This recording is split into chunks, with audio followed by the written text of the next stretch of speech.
Hey guys, I have traded in my Subaru WRX for a GR Corolla. No, I didn't. I did not do that. But I did trade in my WRX. More on that in an upcoming video because that's going to be an important one. Now, one car that has eluded me for many years is the GR Corolla. Possibly the hottest hot hatch under $50,000. And today, I'm going to compare my GR Corolla to the Subaru WRX I used to own. Now, all of this is courtesy of my good friend Aaron, also known as the GT Car on Instagram. He is the Vice President of Operations at Q Car Care in Burlington, Massachusetts. And my new vehicle is currently getting everything, getting cleaned, ceramic coated. So if you do live in the Boston area or in the New England area and you have a WRX or anything else that's fun, or maybe even a daily driver, definitely check them out. I'll leave the link in the description below. So if you're looking at getting a ceramic coating or PPF, those are the guys to go to. Their quality is most certainly the best in the area. I can speak from experience. So the GR Corolla, when you're comparing it to a Subaru WRX, can be a bit controversial. If you own a Subaru WRX, you believe your car is the best. I kind of agree as well, but the GR Corolla, you get better horsepower, you get better torque, and maybe, potentially, you get a better suspension. Now, design-wise, there's no plastic cladding at all. So even for the fender flares, which are very aggressive here for the rear fascia, it's all part of the body panels, and it looks really nice. Also, you have some other smaller accents here with the GR4 badge, and then as you make your way up front, you have air ducts here, helping out with that airflow and aerodynamics, and the GR badge there.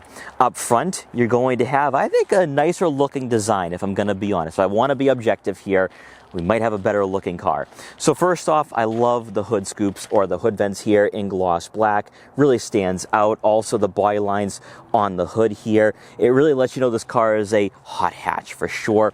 You can have LED headlights and LED fog lights for better visibility at night or in adverse weather conditions. Surprisingly, no side air vents. I'm surprised by that for a car in this market.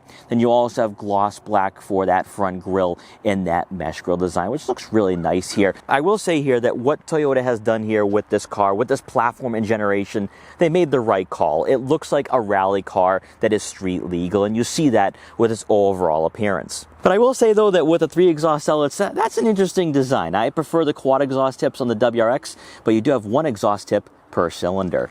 Now, also, while we're back here, let's talk about the practicality, because with the WRX, it's actually not that bad when it comes to its size, but with the GR Corolla, you get close to 18 cubic feet of room. So I'm able to fit everything back here. A camera bag, actually 3 camera bags, a tripod, and then my friend's racing helmet too. So he races and tracks this car, which is really nice and cool. Also, I think this is probably a better platform, in my opinion, that can do that out of the box. Now, powering the GR Corolla is going to be a 1.6 liter turbocharged 3-cylinder engine, producing 300 horsepower and 273 pound-feet of torque, with this model being a circuit edition from 2023. GR Corollas today are around 300 and 295 when it comes to horsepower and torque. Also, of course, with the earlier model years, it is paired with a 6-speed manual. Let's take this vehicle out for a quick test drive and talk about that at further detail.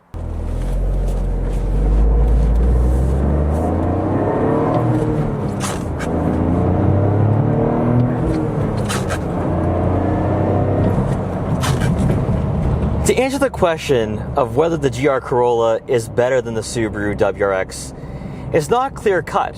In fact, there's a lot of pros and cons to this hatchback that makes me feel as though I made the wiser choice a couple of years ago going with the WRX. First, starting off with the pricing. Now, my premium came in at around $35,500. This GR Corolla Circuit Edition came in at around $45,000, a $10,000 difference. Now, getting into the mechanical components, the mechanical aspects of these two cars, for one, comparing the Turbo 4 to the Turbo 3, this actually feels a bit more punchy. It's definitely more torquey than the WRX, and you feel that when you're on throttle, and it's far more responsive. And that's mostly on Subaru's part. That was their fault for not tuning the 2.4 as much as they could. Whereas with the GR Corolla, they tuned this very aggressively, and you feel that in every aspect, in every way. What I also think, too, is that with this Turbo 3 and this 6-speed manual, the gear ratios are far better. They're set up better for commuting in the city and suburbs. It is also set up for weekday drives and weekend road trips, whereas the Subaru WRX, the gear shifts are very short, from about 1 to 3, and you really can't rev them out. I mean, you can really enjoy 3, 4, and 5, but the first 2 gears are basically non-existent. Whereas with the GR Corolla, you at least have some power here to work with, the power band, the gear ratios.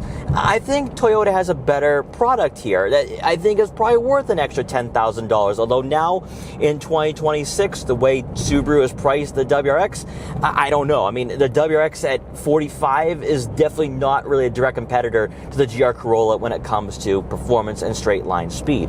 With the 6-speed manual, yes, the gear shifts are notchy. I like them, they're engaging. But with the WRX, I like the clutch. I like the gear shifts a bit more. It's a bit more bolt action than with a GR Corolla. It's a bit more passive of an experience, and I would actually put the Civic Type R ahead of the GR Corolla when it comes to upshifting and downshifting with this car. Now, with the engine note with this Turbo 3, I think it sounds really nice. It's definitely unique in this class. I think it sounds better than the Honda Civic Type R, but I do miss the sound of my Boxer 4-cylinder engine. Now, suspension-wise, it is very, very stiff. I mean, to a point where you don't get any relaxation here out of this car. You know, it seems like it's track-focused, it's enthusiast-focused, it's designed for back roads, it's designed for track days, and you feel every inch of that, and I've definitely experienced that on these New England roadways where the bumps and imperfections are killing me after about 2 hours and spending the entire day with this car. Now, with the Subaru WRX, it was a softer tuned suspension, and in fact, Subaru did age up the VB generation just a bit to accommodate older buyers, to accommodate an older generation of consumers, us older millennials and also Gen Xers, maybe even people that are starting to feel like they're becoming boomers. And that's where the WRX, in my opinion, was the ultimate daily driver, even though it couldn't match the practicality of the GR Corolla, nor could it match the handling and the overall performance that we have here with this hot hatch.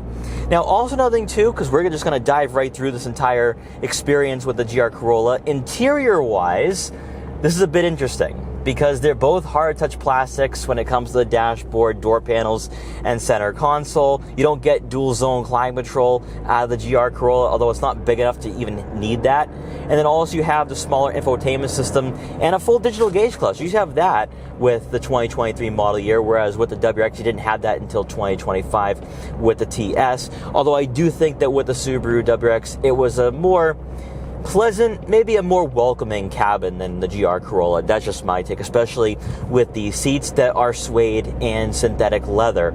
They're firm, they're aggressively bolstered, they are comfortable, and they will keep you in place on a winding back road, but there are some trade-offs here and there with this car. Also, another thing too is that the interior is very cramped and claustrophobic. You feel that up front and for the second row. So this is really designed for maybe someone who doesn't have a family. This is designed for someone who's looking for that hot hatch experience, that traditional JDM experience too. You see that with the exterior, you see that with the interior design. This is a JDM car through and through.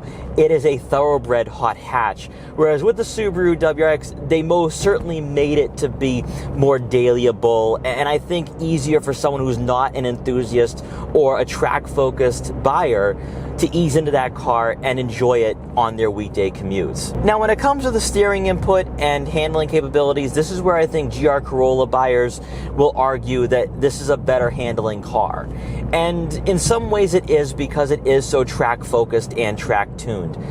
I personally don't like the steering of the GR Corolla. It's a bit too light for my liking, and it's not as engaging as the WRX. The WRX, when you pushed it just enough, when you pushed it just right, you had this sensation of having the most well-balanced sedan in its market. Whereas with the GR Corolla, I don't know, I kind of agree with some journalists that it feels a bit vague and that there's not a lot of feedback when you are driving it. But for those of you hopping into either car for the first time, this is definitely, I think, a better setup than, say, a Volkswagen GTI or a Hyundai Elantra, and it's mostly because both the WRX and GR Corolla have all-wheel drive, and you're going to have that stiffness to the suspension. Another observation that I have made here with the GR Corolla today and living with it for the entire day is that it feels as though this car has to prove something.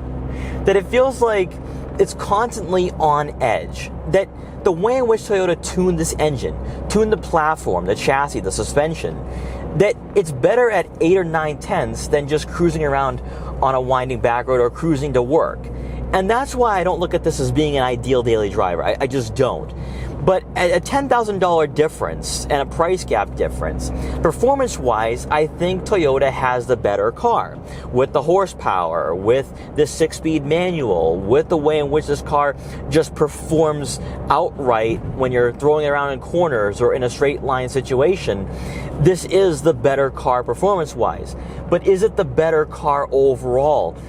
That's where I'm not 100% sure on that, and that's where I'm not so eager to say that the GR Corolla is the better car. I will say, though, that this car has a better chance of a long-lasting legacy, that it's going to be seen better in 10, 15, 20 years than the WRX. This is going to be a very hot item on the used car market and for car collectors, because this is just one of those unique setups that we just don't see in the automotive industry. A turbocharged 3-cylinder engine paired with a 6-speed manual. You also have a car that has this design that is so reminiscent of the JDM cars from the 90s and early 2000s that we never received here in the US. So from that standpoint, this is going to be one of those cars that Toyota fanboys or just JDM fanboys are going to enjoy a lot more and love a lot more than the Subaru WRX. And again, that's on Subaru's end. That's what Subaru did. Subaru didn't tune that car the way it should have been. Subaru didn't go all out like they should have done. They didn't give us an STI, at least right now, with the VB. So it's really all up to Subaru as to why their sedan isn't going to age well in the long run or compares very well to a GR Corolla or a Honda Civic Type R, and it's mostly because Subaru just didn't go all out. Now, I guess at this point, there's only one question remaining. Was the GR Corolla going to be a better choice than buying my WRX a couple of years ago? And the answer to that isn't really simple, because you receive a lot out of the GR Corolla and this platform, also its suspension. For one, you get a turbocharged 3-cylinder engine, which is a bit more powerful than what you have with the WRX. Also, one thing I didn't talk about at all is that the brakes on this car are so much better than what we have with the VB generation, even with the Brembos for the TR and TS. Also, of course, you have the practicality aspect that comes into play here with this hatchback that just makes it a great all-around daily driver. But at $45,000 though, and back in 2023 when I paid $35,500 for my premium WRX, I still think the WRX was the right choice. So guys, let me know what you think in the comment section below. If you had to go back in time and look at a Subaru WRX or GR Corolla, would you have purchased the Corolla over the WRX? I have to say, a couple of years removed, I didn't make a mistake at all. The WRX was a great car, but the GR Corolla is one fine automobile in its class. So guys, thank you so much for watching this video. Please like, comment, share, and subscribe for more. Also stay tuned for an upload and an update on that WRX, why I traded it in, and what's coming next for the channel. Take care, and I'll see you guys next time.